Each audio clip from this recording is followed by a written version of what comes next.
Hey y'all, I'm back with a DIY embellishments video, and I'm going to be sharing how I created some fun little layered embellishments using a couple of 6x6 paper pads.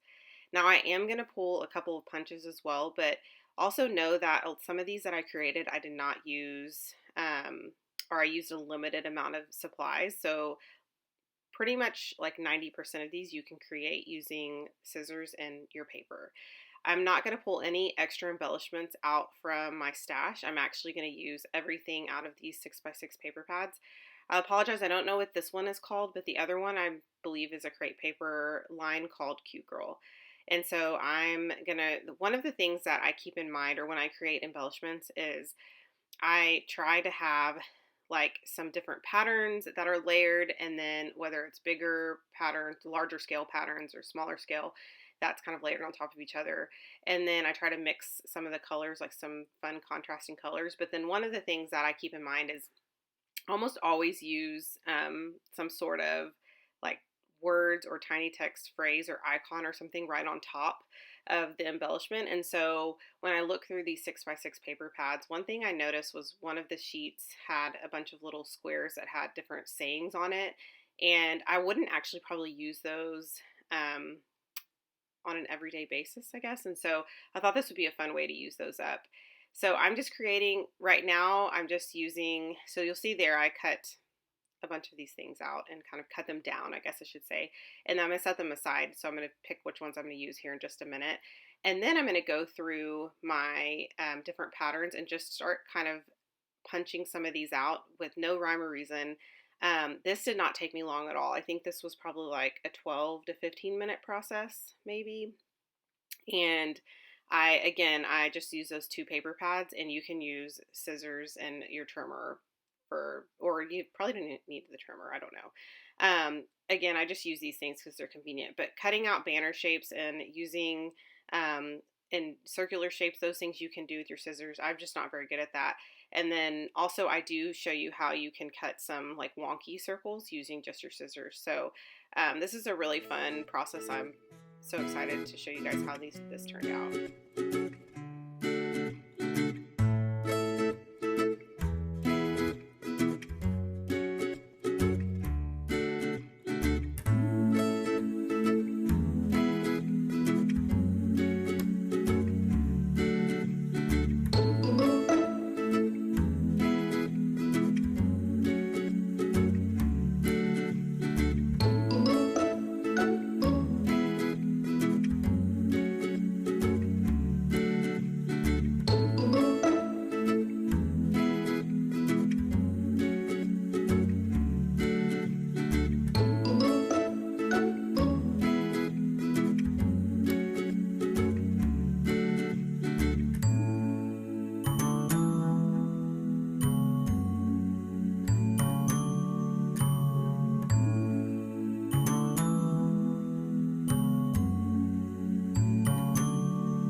See here that I'm actually using my scissors to cut some shapes as well.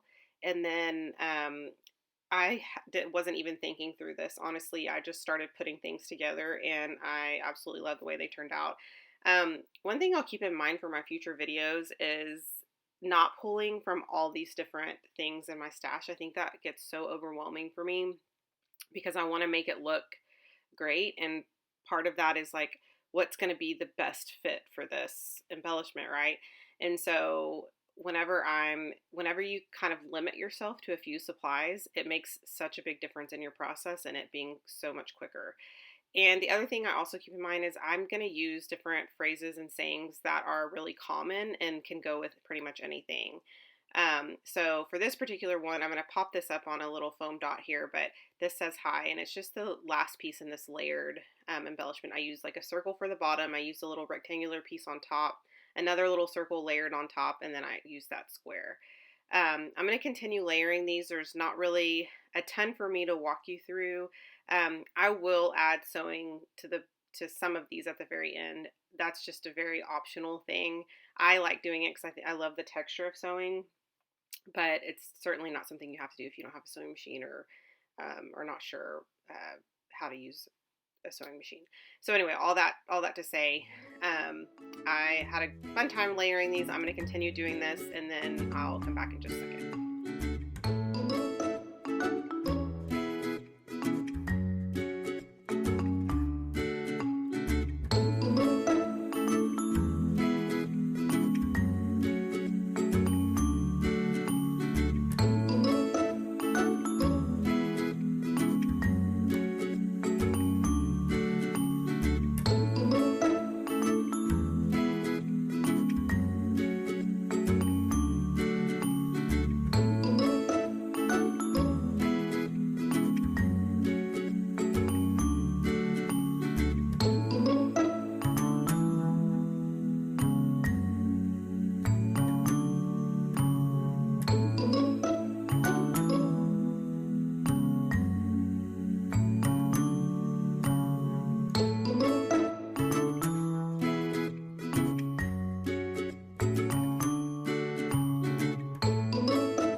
Okay, so here's my little wonky circle that I cut out. I love creating these imperfect circle embellishments sometimes because I think it just gives kind of a fun little like organic look, but also you'll see that all these little pieces that I'm adding are pretty much things that you can cut out yourself. So continue layering. You can add as much as you want or as little as you want. It's kind of depending on if you want them simple or if you want them super dimensional. Um, I like these because the colors coordinate, so you really can just keep adding and adding, and I think it'll look fine as long as like the shapes aren't trying to like outshine each other, if that makes sense. So if I'm using like a heart and then I add like a circle right on top, then I feel like the heart really, like a larger circle, then I feel like the heart probably really won't come through, and you'll just see kind of like a weird shape coming out on the top, if that makes sense. So all of that, I mean, just kind of what you like and what kind of catches your eye is really what's important here. I'm going to continue doing this. I'm pretty much wrapping up. I have a couple of photos there here at the end that I'll share with you, and then I usually try to share these up close, and I did do that in this video. And so stay tuned for that, and I will talk to you guys soon. Bye.